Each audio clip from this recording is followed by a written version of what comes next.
अवैध दारूबंदीसाठी शिवसेना उभाटाचा लोणार पोलीस स्टेशनवर एल्गार मोर्चा।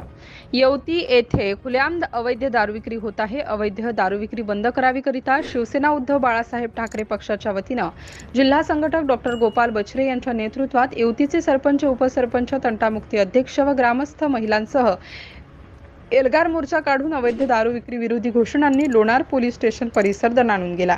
लोणार तालुक्यातील येवती गाव हे सामाजिक सलोख्याचे व एकात्मतेचे एक उदाहरण आहे, परंतु 2 वर्षापासून या गावात व तालुक्यातील ग्रामीण भागात अवैध दारू विक्रीचा सुळसुळाट माजलेला आहे। या अवैध दारूमुळे या गावातील अनेक कुटुंब उद्ध्वस्त झाले आहे।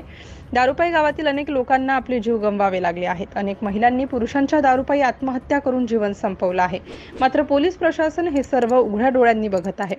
या गावातील व तालुक्यातील अवैध दारू विक्री बंद करण्यासाठी शिवसेना उद्धव बाळासाहेब ठाकरे पक्षाच्या वतीनं जिल्हा संघटक डॉक्टर गोपाल बच्छरे, तालुका प्रमुख ॲडव्होकेट दीपक मापारी, शहर प्रमुख गजानन जाधव यांच्या नेतृत्वात येवती येथील शेकडो महिला व शिवसैनिकांनी पोलीस स्टेशनवर एल्गार मोर्चा काढून अवैध दारू विक्रीवर बंदीची मागणी केली। मोर्चात अवैध दारू विरोधात घोषणांनी परिसर दणाणून गेला।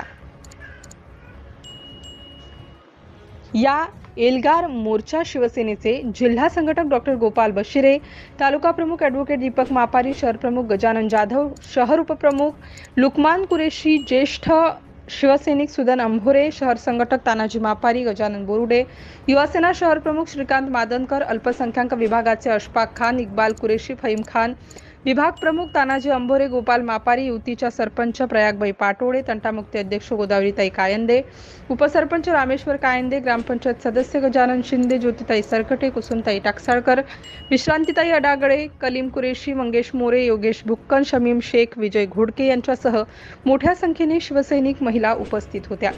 सिटी इंडिया न्यूजसाठी प्रतिनिधी शेख